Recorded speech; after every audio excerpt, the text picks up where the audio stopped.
Drake's album came out last week, and kind of while we were doing our review, Joe was saying the same thing on his podcast. Like literally everything we said during Line for Line. Yeah. Jeremiah shot me a message right after we got home, and he was like, "Yo, did you see what Joe said?" Yeah. So he said the same thing. Yeah. So Joe Budden said this on his podcast.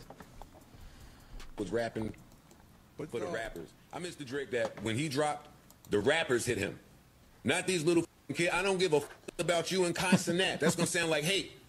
It is. It's not hate. It's not hate. It is. It's not hate. Go find some your age.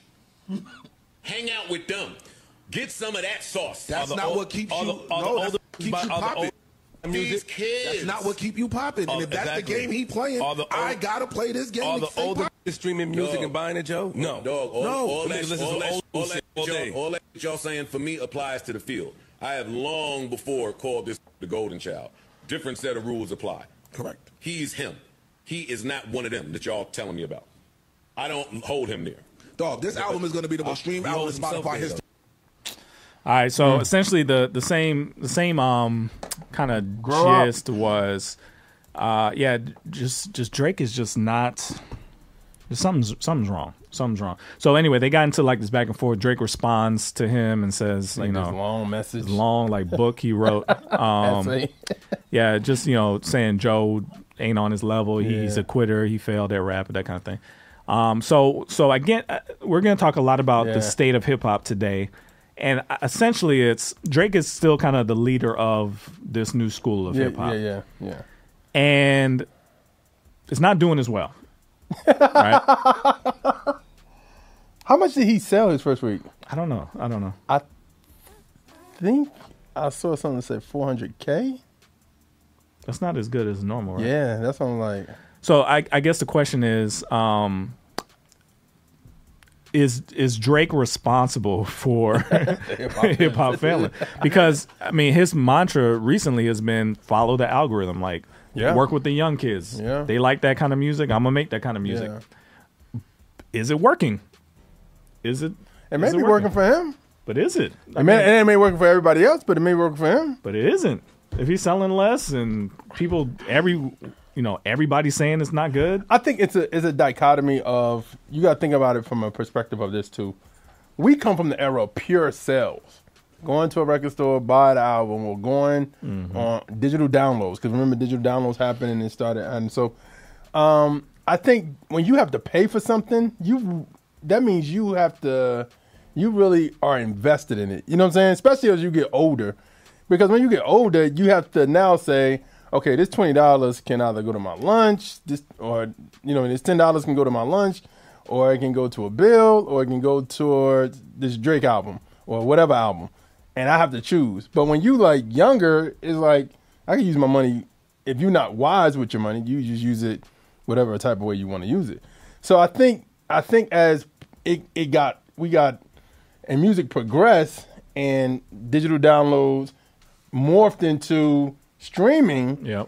Now it's not like anybody can kind of like, it's not like a loyalty to people anymore. And I think, and also what kind of showed me what this was Line for Line, because when we did Line for Line back in the day, like people were loyal to these artists. Yeah. You know what I mean? And I'm not even talking about the Christian artists. I'm talking about the mainstream artists too. Yep. We would get comments like, "Yo, I don't know who that person is. Y'all put them up, but they're gonna lose. They can't touch. They can't touch. Yeah. You know what I mean? Now when we do it, it's like crickets, and that's when it's the only person we hear that for is NF. Yeah, and I'm trying to figure out: do these people truly have fans? And I'm not even talking about Christian hip hop. I'm talking about mainstream hip hop. Like, do these people have fans because either they just like these people's songs?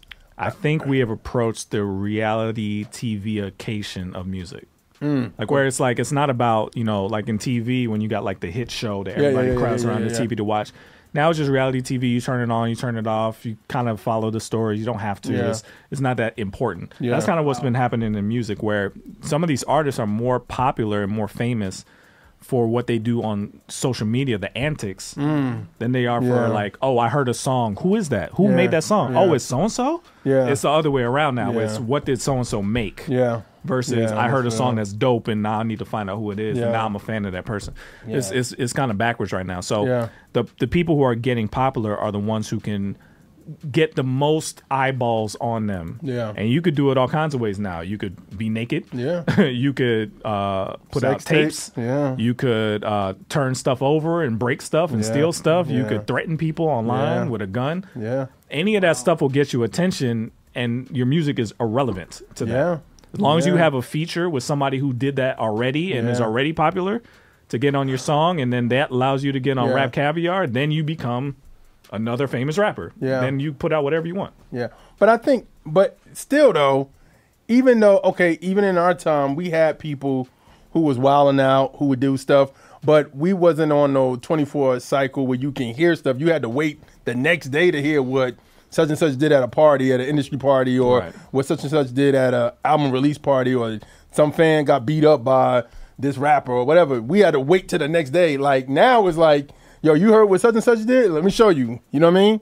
So, but what I'm saying is, to hear that now, somebody could say, you know, a rapper could be like, yo, I got an altercation with this dude, I beat him up, and put in his music and release the song tomorrow as a freestyle. Yeah. We couldn't do that back in our day. And I think that's the anticipation, the waiting time to enjoy somebody's art is dead. Yeah. Yeah. And I think, and even when we do reviews, like if you really think about it, like to really indulge in an album and really enjoy it, it takes time to really do that. So for an album to drop at 12 o'clock midnight on Friday, and then you have a review at 2 o'clock a.m., it's like, did you really listen to what that person is saying on each song? Do you get it? Do you sit with it? Like, that's really... The problem is, ain't much to listen to. No, but what I'm saying is for the people that are, you know what I'm saying? Like the Drakes.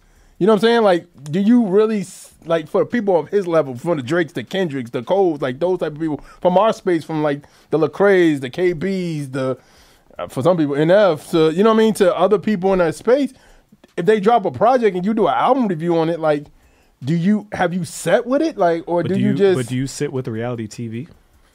No. You don't. Is there something to sit with? Like, I think that the problem is the albums, there's nothing to them. Yeah. It's just surface level stuff all the way through.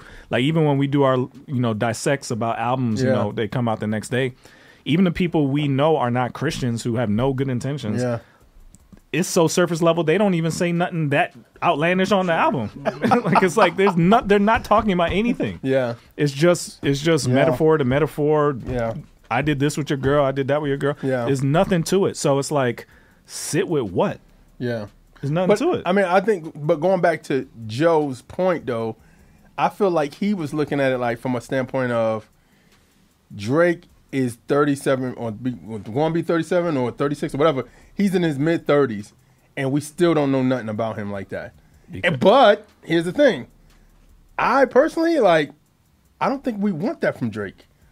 I don't think Drake has to do that. And if we comparing Drake to like a Jay-Z, we didn't get introspective Jay-Z till like years later.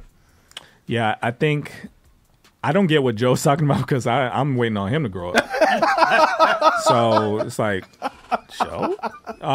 But you? You know that they expected you talking? I was just like, Joe said that? But wow. I mean, because it's just like okay. So Drake figured out how to be very, very popular. Yeah. He used to do everything everybody is asking for, where super deep, not deep lyrics, but good metaphors, good flow patterns, things that rappers like, right? He figured out you don't need those things to be successful.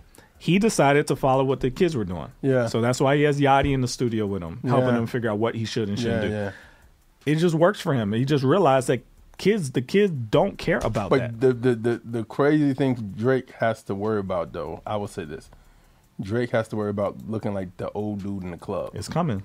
You don't want to be that guy. It's coming. The old dude in the club coming up to, girl, how you doing, girl? You know I got you, girl. Come here, girl. He's with that flower, girl. Come here, girl. Come here. Like, that looks creepy and looks weird. Like who fathers that? You know I mean, he has a little bit of runway because it's going to take the next generation to become 18 before that happens. Yeah. He still has a really tight grip on people who are still, let's say, 25 and up. But some of them, like I saw an interview on a Breakfast Club, and they was talking to a young lady, and she was talking about how she used to be at Aubrey's Angel, and she was saying like she's no longer because he hasn't taken us no place. And I'm like, when you're core fans, and I remember Eminem saying this, he was like, they're gonna turn on Drake eventually. Of course, yeah. And then you starting to see the tide go against him. It's been a long time. It's not like if that happens, it's like some sort of shame. Like he did well for really longer than most people. Yeah, his dominance has been. Like so, question is, amazing thing. Is he prepared for the descent? That's the thing. It's like when you've been dominant for so long, are you prepared to gracefully descend? But I think he knows, because I feel like there's been rumors that he's going to take a break for a year or two. But I think that's when you see it, and you know, what is my life about? You know what I'm saying? Because sometimes when you live in the spotlight so much, it's like draining. It's a very draining thing. So maybe that's what he needs. You know what I mean? And not just for music, but just as a person. Because I think at the same time, your maturity happens when you do get around more mature people. And maybe he needs to take a step back and go, okay, I don't need this person in my life. I don't need this person. I don't need this person. I need that person. I need that person. You know what I mean?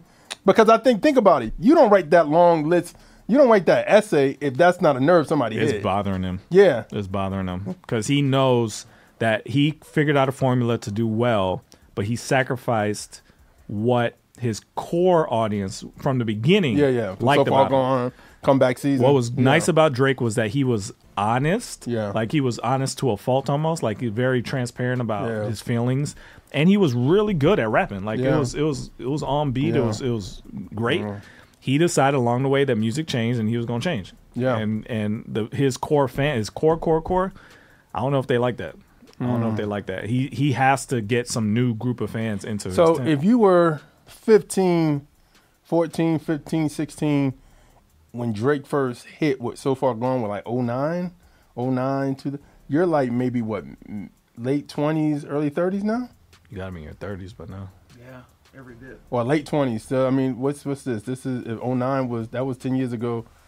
So probably like maybe, you know what I mean? You're in your 30s. That's when those decision making start happening for you as an adult. Yeah. So it's like if somebody who was your soundtrack for your majority of your teens to your young adult life isn't doing it no more, then it's like maybe I really need to be invested into my life. You know what I mean? Maybe I need to really, really take my life serious. You know what I'm saying? And the reason I'm saying that is because if you really take him out of the equation right now, besides like, of course, the big three, if you take him out, I don't know what rap looks like right now, honestly. We'll come back to that. Let's take a break. We got more to say about hip hop, more to say. Stay tuned.